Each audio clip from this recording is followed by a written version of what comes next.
एनवेल येथे माजी म्हाडा सभापती बाळासाहेब पाटील यांच्या वाढदिवसानिमित्त अभिष्टचिंतन सोहळ्याचे आयोजन करण्यात आले होते.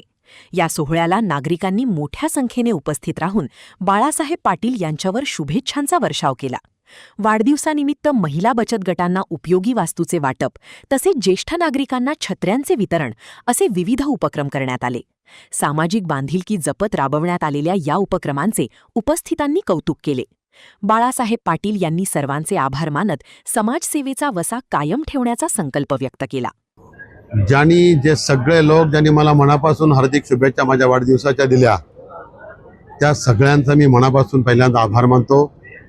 आणि आपण सगळे साक्षीदार आहात. गेल्या 4-5 दिवसापासून अजून उद्याचाही दिवस आहे. हा सप्ताह खऱ्या अर्थानं आपण एक चांगल्या पद्धतीनं वाढदिवस मी घरगुती साजरा करू शकलो असतो, कुठेतरी हिल स्टेशनला जाऊ शकलो असतो. पण 40 वर्ष झाली तुम्हाला सगळ्यांना माहिती आहे की माझं घर फक्त मी माझा समाज नाही मानलं, पण पूर्ण समाज माझं मी घर मानलं. त्या माध्यमातून मी प्रत्येकाशी असा अटॅच झालो आणि ते सगळं प्रेम मी अजातशत्रू गर्वाने अभिमानानं सांगेन की मी अजातशत्रू आहे. मला कुठल्या आज तुम्ही अनेक पक्षाची लोक या ठिकाणी बघितलीत, अनेक त्या ठिकाणी संस्था बघितल्यात.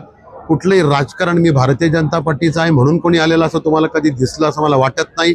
आणि हीच माझी अचिव्हमेंट आहे की गेल्या 40 वर्षात माझ्यावर प्रामाणिकपणे सगळ्यांनी प्रेम केलं.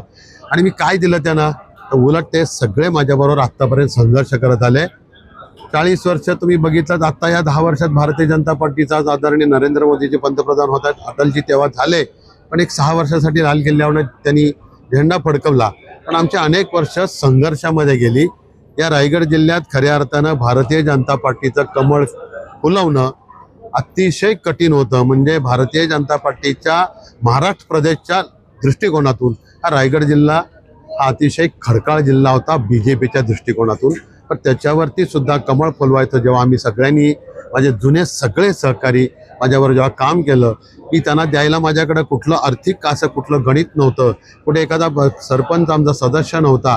पण हळूहळू एक करता करता करा सदस्य, सरपंच, उपसरपंच, नगरपालिकेमध्ये उपनगराध्यक्ष, नगरपालिकेमध्ये नगराध्यक्ष, ZPच्या सदस्यांपर्यंत आम्ही पोचलो. त्याचे तुम्ही सगळे साक्षीदार आहात. आणि हे सगळं करत असताना हा जो आता सप्त्याचा हा कार्यक्रम 7 दिवस हा आपण कार्यक्रम आपण सगळे बघतात, आपण उपस्थित होतात. एकही असं क्षेत्र आम्ही सोडलं नाही. विक्रांतनी प्रत्येक वेळा सांगितलं, मग अगदी आपल्या मातृशक्तीसाठी आम्हाला काहीतरी करायचं असेल, त्यांच्या आरोग्य शिबिरासाठी आरोग्यासाठी काही करायचं असेल, आम्हाला स्टुडंटसाठी शाळेतल्या विद्यार्थ्यांसाठी काही करायचं असेल, आमचे ज्येष्ठ आहेत ज्यांनी भरभरून आशीर्वाद आम्हाला आत्तापर्यंत दिले, त्यांच्यासाठी आम्हाला जे जे करायचं आहे ते तुम्ही सगळं बघितलं आम्ही त्या ठिकाणी केलं. त्या ठिकाणी संतुलन या पृथ्वीचं, या पर्यावरणाचं आपल्याला राखलं गेलं पाहिजे, त्याचं भान ठेवलं. मी भाग्यवान आहे की 5 जूनला जागतिक पर्यावरण दिन पण त्याच मुहूर्तावरती आला. आणि त्याच्यामध्ये आम्ही सरकारी ऑफिसमध्ये, RTOच्या ऑफिसमध्ये त्या ठिकाणी आम्ही वृक्षारोपण केलं. आणि हे आम्ही सातत्यानं करत असतो. फक्त वाढदिवस झालाय आलाय म्हणून या सगळ्या गोष्टी होत नाहीत. 365 दिवस ही समाजाची आमची बांधिलकी आहे. आणि सगळी बांधिलकी करत असताना प्रत्येकाच्या जे अंत्योदयाचं, जे दीनदयाळजींचं आमचं स्वप्नाच्या विचारावर भारतीय जनता पार्टी चालते, तो विचार आमचा आहे की शेवटच्या स्तरातल्या घटकाच्या डोळ्यातले अश्रू पुसणं, त्याच्या चेहऱ्यावरती हास्य उमलवणं, हे आमचं काम आहे. तो जेव्हा हसेल, त्याच्या डोळ्यातलं पाणी जेव्हा आम्ही पुसू, तेव्हा खऱ्या अर्थानं कुठंतरी प्रगती झाली असं आम्ही म्हणतो. आणि ते अंत्योदयाचं स्वप्न घेऊन भारतीय जनता पार्टीचा झेंडा प्रतिकूल परिस्थितीमध्ये मी हातात घेतला. आज अभिमान वाटतो की ज्या जिल्ह्यात भारतीय जनता पार्टीची सुरुवात ज्या आम्ही ताकदीनं केली, कठीण परिस्थितीमध्ये सुद्धा आम्ही टिकून राहिलो. निष्ठा ज्याला काय आहे ते आम्ही सिद्ध केली. प्रामाणिकपणा, संघर्ष, समर्पण हे सगळं आमच्या कार्यकर्त्यांनी आमच्या बरोबर केलं. आणि आज माझ्या डोळ्यासमोर 4 आमदार या रायगड जिल्ह्यात झाले, युतीतले खासदार या जिल्ह्यामध्ये झाले, आणि भारतीय जनता पार्टी भगवा, पूर्ण रायगड जिल्हा भगवा झाला. ही माझी राजकीय अचिव्हमेंट आहे. मी काय मंत्री झालो मला माहिती नाही, पण आज मी अटल बिहारी वाजपेयी साहेबांच्या शेजारी बसायचं मला भाग्य मिळालं. माननीय उपपंतप्रधान अडवाणी साहेबांचा दौरा या रायगड जिल्ह्यात 5 जुलै आपल्याला आठवत असेल 2005 साली मी लावला. प्रत्येकाचं अश्रू पुसण्यासाठी अडवाणी साहेब त्या ठिकाणी आले. पण मला सुद्धा त्यांच्यावर 3-3 दिवस त्यांच्याबरोबर फिरण्याचं, त्यांच्यावर राहण्याचं, त्यांच्याकडे संवाद करण्याचं भाग्य मला मिळालं. प्रमोदजी महाजनांसारखे महान नेत्यांच्या बरोबर मला सुसंवाद करण्याचं, त्यांच्याबरोबर बसण्याचं भाग्य मला मिळालं.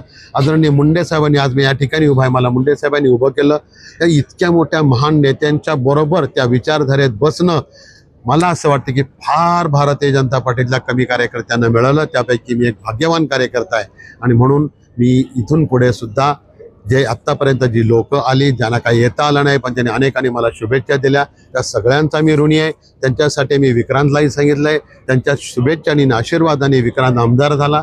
आणि आम्ही त्यांची बांधिलकी तुम्ही सगळ्यांनी बघितली की 6 महिन्यात विक्रांतजीने किती मोठं लोकांची, जी काय शेतकरी, तो पक्ष कुठला आहे मला माहिती नाही, तो शेतकरी आहे, त्याचा नैनाचा विषय सुटला पाहिजे. तो शेतकरी आहे, त्याचे शिक्के शिडकोणी अडकून ठेवले, त्याच्या जमिनी 84 सालापासून 70 सालापासून अडकून ठेवल्या. त्या जमिनी सोडवण्याचं काम 1100 एकर आत्ता या वेळेला सुटलेले, ते तुम्ही बघितलं. सामान्य आमचे लोक इथं आली, त्यांना लॉटरीत तिथं घर, एक आयुष्यातलं स्वप्न होतं, ते स्वप्न पुरं करायला 74 लाख घराच्या, 300 फुटाच्या घराच्या किमती, एवढ्या भारीतल्या किमती त्या गरिबाला परवडत नव्हत्या. जवळजवळ आपण 69,000 घरांचा प्रश्न सोडून 10% अमाऊंट कमी करण्याचा प्रयत्न केला. त्या ठिकाणी आपण रिडेव्हलपमेंटच्या विषय, लाखो लोकांचे ते विषय होते की रिडेव्हलपमेंट तशीच पडली होती. सिडकोचा उलटा निर्णय झाला होता की बंगले असेल तिथं पुन्हा बंगले बारा. लाखो लोकांनी जायचं होतं कुठं, तो सुद्धा विक्रांतजींनी हा प्रश्न सोडवला, तो पूर्ण झाला. आणि त्याच्यानंतर तुम्ही आत्ता रजिस्ट्रेशन जो विषय होता, गोरगरिबांनी विचुंबा सुकापूर परिसरामध्ये जे घरं घेतली, त्यांचं रजिस्ट्रेशन अडकले, लाखो लोकांनी पैसे अडकून त्यांनाही आत्महत्या करायची वेळ आली, तो सुद्धा विषय विक्रांतींच्या माध्यमातून सुटला. इतक्या पद्धतीने आम्ही काम करतोय. मी फक्त एवढीच विनंती आपल्याला करणार आहे की तुम्ही हा 4था स्तंभ आहे लोकशाहीचा, बाळशास्त्री जांभेकरांच्या पावित्र्य जे लेखणीचं आहे, ते तुम्ही यातून तुम्ही सिद्ध करताय. आणि मी बघतोय तुमची मेहनत.